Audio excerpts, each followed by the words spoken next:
मैंने जो भी किया है तेरी लंबी जिंदगी के लिए किया है। मैं जिंदा रहना चाहता हूँ।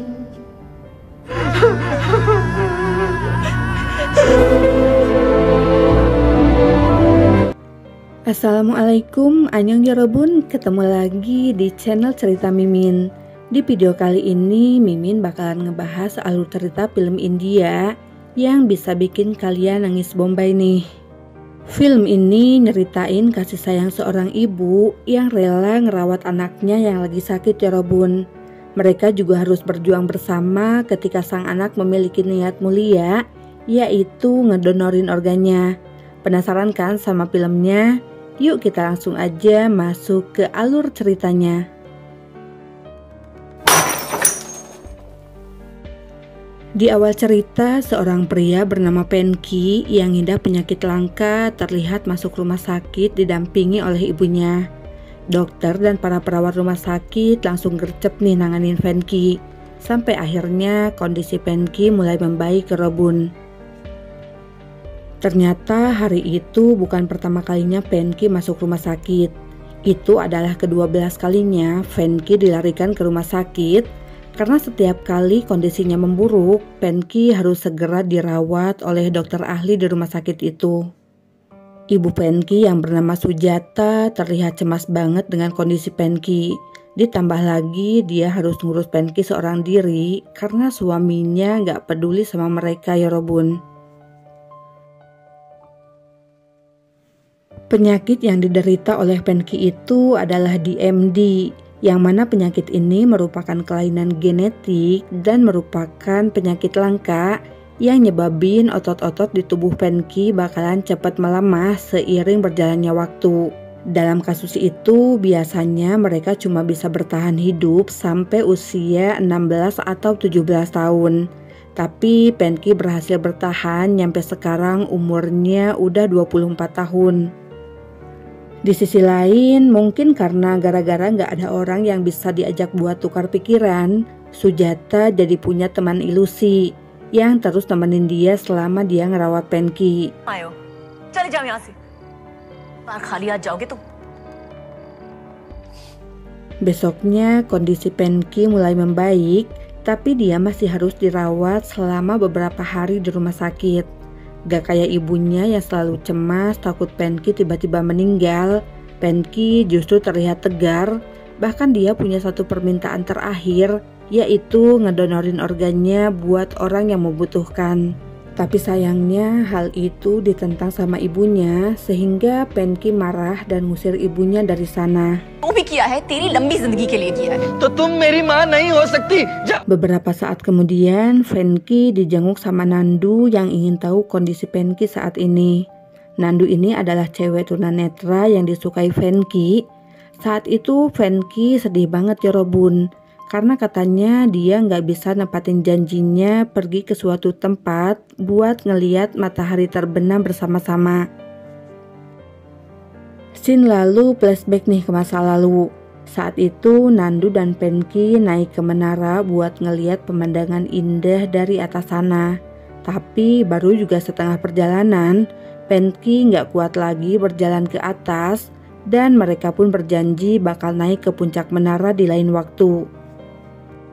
दिखाते हो तुम्हारे बिना ऊपर जाकर पक्का वादा समुंदर की कसम.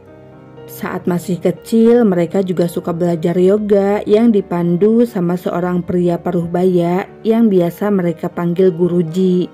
Dari kecil sampai dewasa, mereka selalu ngabisin waktu bersama. Mereka terlihat bahagia seolah hidup mereka ini udah ditakdirkan buat saling melengkapi.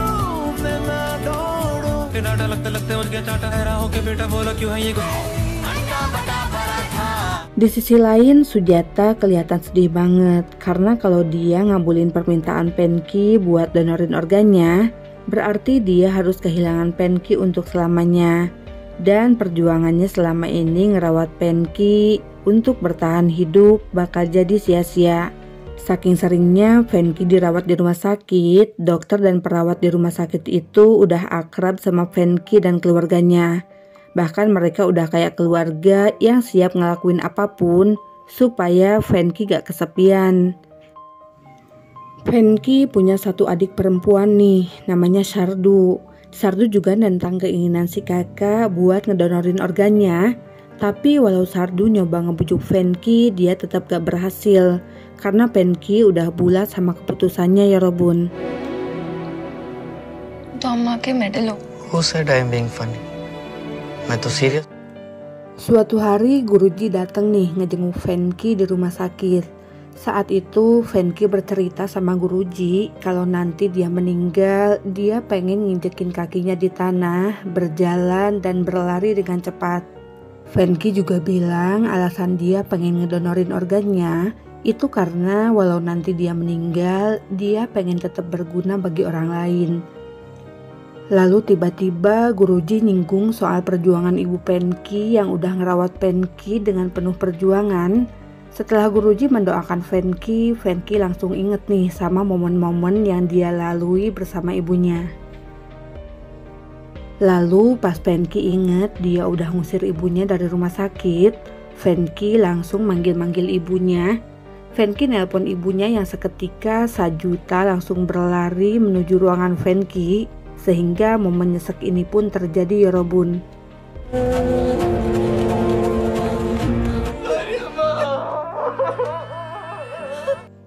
Sekarang Fenki kembali ceria berkat orang-orang yang sayang banget sama dia.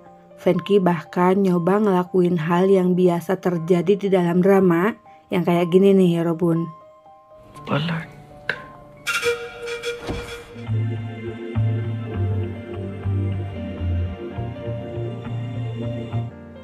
Fenki dan Nandu juga ngebayangin hal-hal yang mereka lakuin berdua, seolah mereka berdua ini sehat dan lagi kencan di pantai. So sweet banget kan?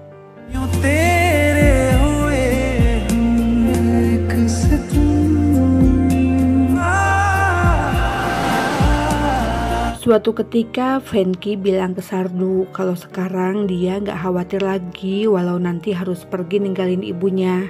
Karena sekarang ada Sardu yang bakal nemenin si ibu. Ngedenger perkataan Fenki, Sajuta tentu ngerasa cemas, takut Fenki tiba-tiba pergi buat selamanya. Bahkan sekarang setiap harinya kondisi Fenki terus memburuk, sampai-sampai karena putus asa ngelihat Fenki gak sadarkan diri, Sajuta akhirnya mutusin bakal ngabulin keinginan Fenki buat ngedonorin organnya. Asalkan Fenki harus berjuang dan kembali sadar. Nah, ajaibnya berkat perkataan ibunya itu, Fenki benar-benar kembali dan semuanya baik-baik aja. मैंने उसकी बात मान ली। Tapi sekarang Sajuta nggak bisa berhenti nangis nih Robun. Mulai sekarang dia kudu ngerelain Fenki dan harus berjuang supaya keinginan Fenki terwujud. Karena saat itu donor organ hanya diperbolehkan buat mereka yang mengalami mati otak. Sedangkan untuk kasus Fenki itu tidak diperbolehkan karena otak Fenki berfungsi dengan baik dan hanya tubuhnya aja yang lumpuh ya Robun. Waktu Fenki bangun, Fenki seneng banget dong karena ibunya sekarang udah ngasih izin. Tapi niat mulianya itu gak semulus yang dia bayangkan ya Robun. Ternyata rumah sakit menolak permintaan euthanasia yang dilakukan Sajuta karena waktu itu euthanasia masih dianggap ilegal dan merupakan tindak kejahatan. Karena katanya euthanasia ini masuk ke dalam tindakan mengakhiri hidup seseorang secara sengaja supaya orang tersebut gak menderita lagi ya Robun. Saking tertekan dan banyak yang harus dipikirkannya, lagi-lagi Sajuta ngobrol nih sama teman ilusinya. Temen ilusinya ini bilang kalau udah waktunya Fenki ninggalin dunia, dia bakalan ngegenggam tangan Fenki supaya Fenki gak ketakutan.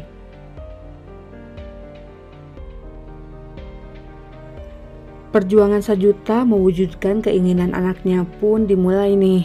Dengan dibantu oleh Dr. Sekar, Sajuta dipertemukan dengan seorang pengacara bernama Tuan Parvez supaya kasusnya bisa segera ditangani.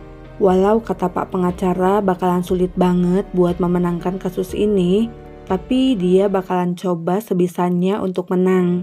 Mereka lalu pergi ke rumah sakit buat ngeliat kondisi Fenki saat ini. Di sana Fenki ngutarain ide brilian supaya pemerintah bisa segera ngerespon keinginannya. Venky kudu nyampein niat mulianya buat donor organ melalui media.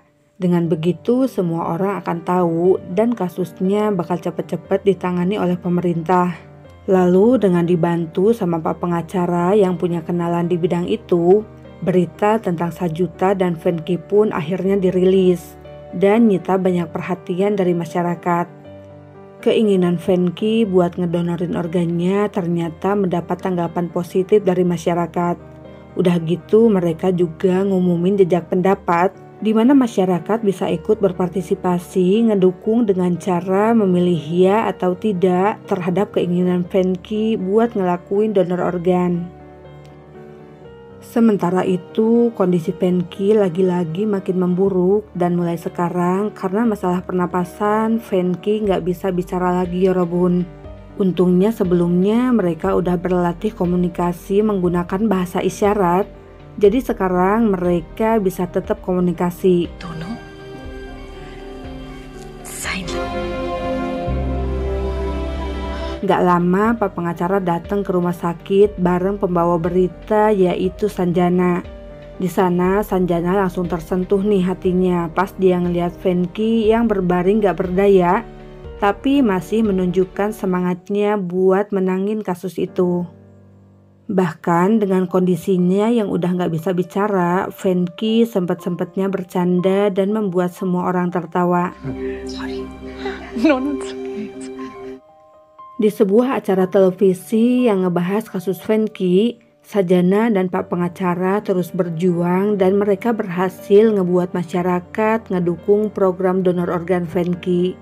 Sebuah komite pun dibentuk buat nyelesain kasus itu. Lalu dalam suasana bahagia karena keinginan Venky udah direspon pemerintah, tiba-tiba aja ayah Venky datang ke rumah sakit, yang tentu Venky gak mau dong ketemu sama ayahnya. Secara ayahnya ini udah ngusir Venky dan ibunya gara-gara Venky terlahir dengan penyakit langka. Saat itu Sardu langsung nyuruh ayahnya buat pergi dari sana. Dia benci banget sama ayahnya ya Robun. Gara-gara si ayah nolak perawatan medis Venky, ditambah lagi dia ngusir Venky dan ibunya. Gak nyampe situ, si ayah juga ngebohongin Sardu bilang kalau ibunya udah ninggalin Sardu demi untuk ngerawat Venky seorang diri. Scene lalu flashback ke masa lalu nih. Ternyata waktu itu si ayah nolak perawatan Venky dan dengan tega ngomong kalau Venky itu cuma investasi mati. Yang berarti mereka gak perlu repot-repot ngobatin Venky karena akhirnya ya Venky tetap bakal meninggal. Saat Sajuta dan Venky pergi dari rumah, si ayah ngebohongin Sardu kalau ibunya pergi ninggalin Sardu. Padahal pasti kakek cerita, sebenarnya dia nyerain Sajuta dan Sajuta diusir harus pergi dari rumah tanpa membawa Sardu. Setelah tahu kebenarannya, Sardu langsung pergi ke rumah sakit dan disambut gembira sama ibunya. Suatu hari anggota komite datang ke rumah sakit. Di sana mereka jadi saksi kalau Venky pengen ngedonorin organnya benar-benar atas kemauannya sendiri dan bukan karena rasa putus asa sama hidupnya. Sayangnya setelah komite berdiskusi, mereka tetap menolak keinginan Venky. Di sisi lain, karena kondisinya makin memburuk, sekarang dokter harus memasang selang di tenggorokan Venky supaya Venky tetap bisa bernafas. Dan ini sedih banget nih Robun. Walau udah agak berdaya, Venky ngungkapin perasaan cintanya sama Nandu, yang tentu ngebuat Nandu gak bisa nahan air matanya. Singkat cerita, sidang kasus Venky digelar di Robun. Sidang itu tentu dihadiri oleh Sajuta dan juga Sardu. Sayangnya sidang berlangsung semakin memanas karena Mrs. Kumar selaku jaksa penuntut umum berpendapat kalau kemungkinan kasus ini cuma tipu muslihat dan Sujata udah sepakat sama pasien lain buat ngejual organ Venky. मैं अपने बेटे की मौत से पैसे भराऊंगी उसकी आपको कोर्ट से बाहर निकाल दिया जाएगा। Saat itu Pak Dokter dipanggil nih jadi saksi. Di sana Pak Dokter ngejelasin kondisi Venky sekarang yang kondisinya itu benar-benar udah memburuk dan dipastikan Venky akan segera meninggal. Tube sticking out of his throat, for God's sake. What about him? Lalu karena Mrs. Kumar berpendapat Venky pengen ngedonorin organnya gara-gara depresi sama hidupnya, mereka harus ngebuat video yang nunjukin kalau mental Venky benar-benar sehat dan baik-baik aja. Pembuatan video itu pun dilakukan dimulai dari kampung halaman tempat Venky tinggal. Mereka ngewawancara orang-orang di daerah itu yang ternyata semasa hidupnya Venky ini adalah orang yang sangat ceria. Dia selalu bermain dengan teman-temannya, peduli terhadap lingkungan dan juga memenangkan banyak banget penghargaan. Gak ada sama sekali situasi yang nunjukin kalau Venky depresi. Video itu lalu diputar di pengadilan dan Pak pengacara juga muter video Venky di rumah sakit dengan bahasa isyarat yang sekarang akan diterjemahin sama Sujata. Sedih banget nih Robun. Di video itu Venky ngungkapin semua impiannya dari mulai jalan-jalan sama ibunya, nari di acara pernikahan adiknya, dan naik ke puncak menara bareng pujaan hatinya. Venky juga pengen main catur bareng Pak pengacara. Di kesempatan itu Venky bilang kalau sebenarnya dia tuh nggak pengen pergi dari dunia ini Robun. Dia pengen tetap hidup dalam diri orang-orang yang nanti bakal dapet donor organ dari dia.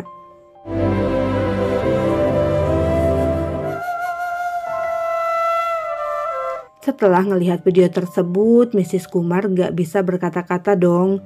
Dan besok jam 11 siang, hakim bakal ngumumin keputusannya. Pak Hakim sempat bingung nih sama keputusan yang bakal diambil Yorobun. Tapi saat itu istrinya ngasih beberapa masukan sehingga besoknya sebelum putusan diumumin, Pak Hakim datang ke rumah sakit nemuin Venky. Di sana Pak Hakim bilang sama Venky kalau hukum gak bisa diubah dalam beberapa hari dan sayangnya ternyata Pak Hakim gak bisa ngabulin keinginan terakhir Venky. Sorry to say this, Venkatesh. Saat itu Venky sedih banget ya Robun. Lalu gak lama setelah Pak Hakim pergi, belum juga keputusannya diumumin di pengadilan, Venky minta ibunya supaya nyanyiin lagu buat dia dan akhirnya Venky meninggal tepat ketika teman ilusi Sujata ngegenggam tangannya.